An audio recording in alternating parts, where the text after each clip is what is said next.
خب همونطور که ملاحظه میکنیم امروز یک راهپیمایی و یک رالی وسیع سازماندهی شده که در رأسش راجر واترز از گروه موسیقی پینک فلوید در رأس این کمپین واسه آزادی جولیان آسانژ هستش. آزادی جولیان آسانژ مهمه به خاطر اینکه ویکیلیکس صدهایی رو توی دنیای معاصر شکست که این صدها قبلا قابل شکست نبود. مثل اینی که دیپلماسی سری رو لغو کرد، مثل اینکه مرزهای دیپلماسی سری رو لغو کنید، مثل آزادی کامل بیان، عقیده.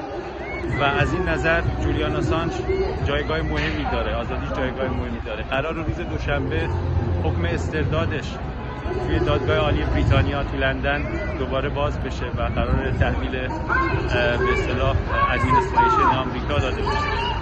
خب همونطور که ملاحظه می‌کنید مردم متمدن لندن، آزادی خواهان تو لندن، ما کمونیست‌ها، ما سوسیالیست‌ها کماکان امر دفاع از آزادی بی غیر شرط بیان امر ما کمونیست‌هاست، امر ما سوسیالیست‌هاست.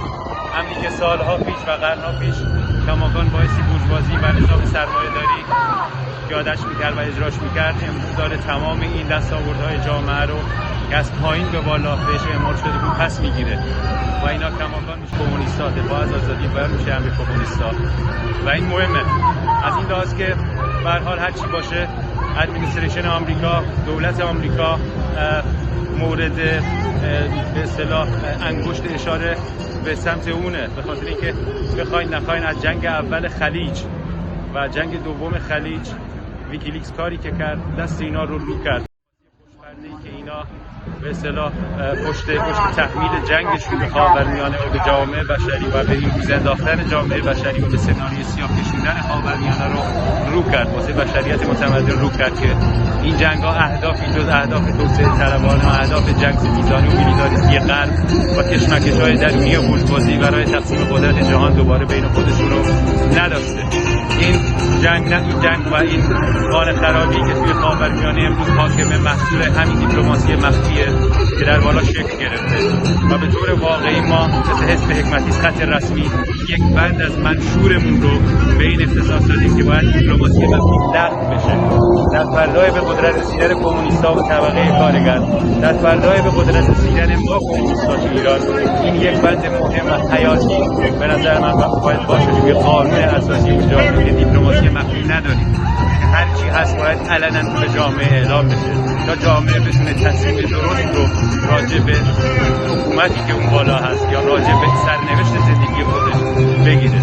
به هر حال یه بار دیگه باید دست همه آزادی خواهان تو لندن رو فشرد برای دفاع از آزادی عقیده و بیان، دفاع کامل از آزادی عقیده و بیان. باید یه بار دیگه تقدیر کرد از راجر واترز که به عنوان یکی از به اصطلاح اعضای گروه پینک فلوید، موسیقی گروه پینک فلوید در رأس این کمپین قرار گرفته.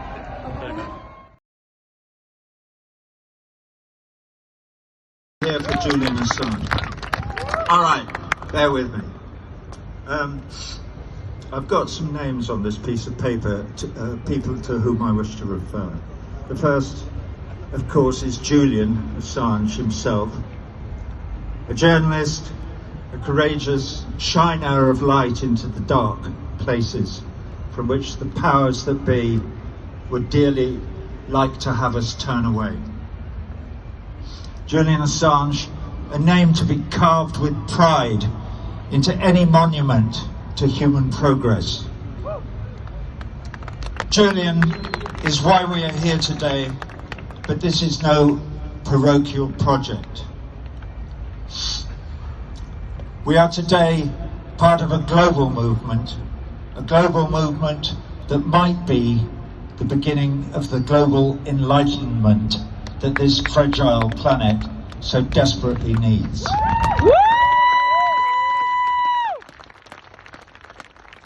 Okay, second name, sent to me by my good friend Vijay Prashad. I was just talking to Tariq Ali down here, who's also a good friend of Vijay's. Anyway, this is a young man none of us know. His name is, I suspect, his name is Amir Aziz, and he is a young poet and activist in Delhi. He's involved in the fight against Modi and his fascist, racist citizenship law. I'll read a little bit of one of his poems. Amir says, everything will be remembered. Kill us, we will become ghosts and write of your killings. With all the evidence, you write jokes in court, we will write justice on the walls. We will speak so loudly that even the deaf will hear. We will write so clearly that even the blind will read. You write injustice on the earth. We will write revolution in the sky.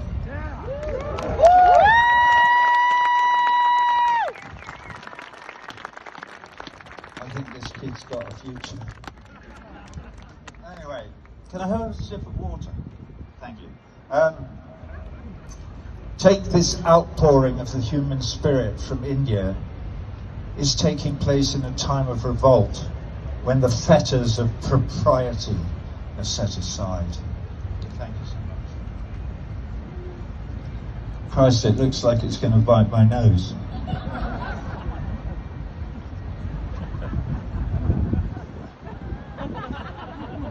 Wow.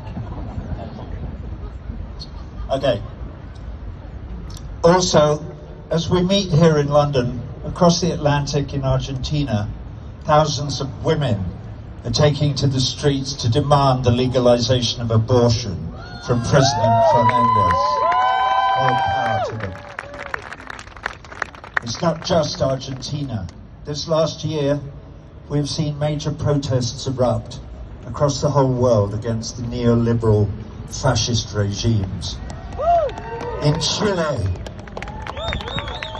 in the Lebanon, Colombia, Ecuador, Haiti, France, and now of course also in Bolivia, fighting the new US-imposed military dictatorship there. When will we see the name of England appended to that noble list? I sense the scratching of heads in drawing rooms across the home counties. What's he talking about? The man's a bloody pig-tailed pervert. Bloody anti-Semite. What's he talking about? We don't live in a dictatorship. This is a free country, a democracy, with all the finest traditions of fair play. Well, I've got news for you, disgruntled of Tunbridge Wells. We like to think this is a free country, but are we really free? Why? When Julian Assange is brought to the dock in the tiny magistrate's court inside Belmarsh prison, there are so many seats occupied by anonymous American suits, whispering instructions into the attentive ear of the prosecution's lead barrister, James Lewis, QC.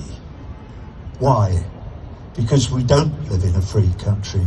We live in a glorified dog kennel. And we bark and or wag our tails at the bidding of our lords and masters across the pond. What? Oh, hang on. I've only just started.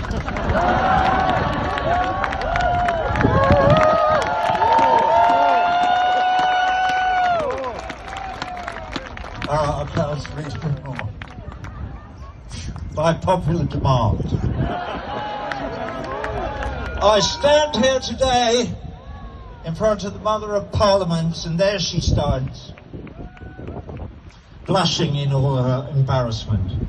And just upstream from here is, anyway, there's all kinds of stuff about Runnymede and Magna Carta and habeas corpus and blah, blah, blah, blah, blah, blah. And then the next page starts off. We do, however, have an extradition treaty with the USA, the first paragraph of Article 4, blah, blah, blah, Esches, blah, blah, blah, political act, blah, blah, blah, blah. Okay, this bit's more entertaining. Yesterday, in front of Battersea Power Station with my pig, I did a tea interview for Sky News to promote this event. There was no visual link, so my only contact with the lady asking me questions was via an earbud on a curly wire. I learned something about telling truth in the phrasing of her questions to me. She came at me like some crazed Don Quixote, every question laced thick with the smears and innuendo and the false accusations with which the powers that be have been trying to blacken Julian Assange's name. She rattled off the tired but well-prepared narrative and then interrupted constantly when I made reply. I don't know who she is. She may mean well. If she does, my advice to her would be to stop drinking the Kool-Aid, and if she actually gives a fig for her chosen profession, get her sorry ass down here and join us. I'm very finished. So, England. I call upon our Prime Minister, Boris Johnson, to declare his colours. Does he support the spirit of Magna Carta? Democracy, freedom, fair play, free speech, and especially the freedom of the press? If the answer to these questions is yes, then come on, Prime Minister! Be the British bulldog that you would have us all believe you are. Stand up to the bluster of American hegemony. Call off this show trial, this charade, this kangaroo court. The evidence before the court is incontrovertible. Julian Assange is an innocent man.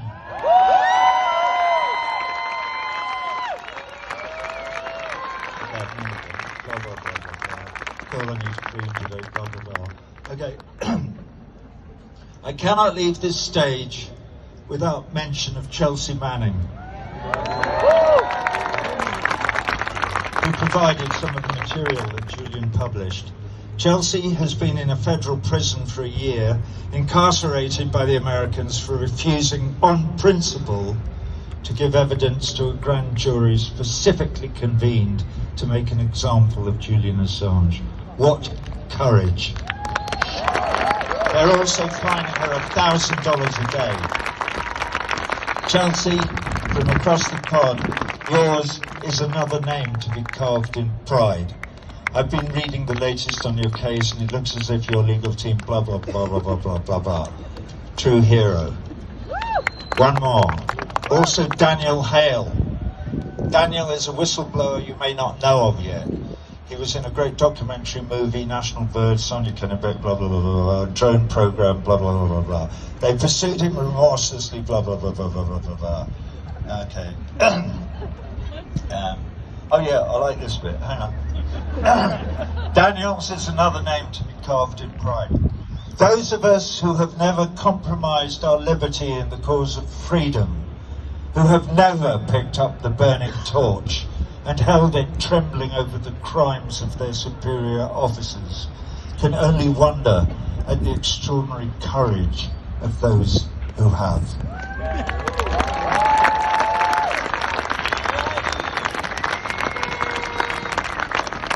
So, there are other speakers here, blah, blah, blah, dying of the light, bulldog-like arms, comrade Julian Assange. And when the lackeys of the American empire come to take him, to destroy him, and hang him in the hedge as a warning to frighten future journalists, we will look them in the eye and steadfast, with one voice, we will intone, over our dead bodies!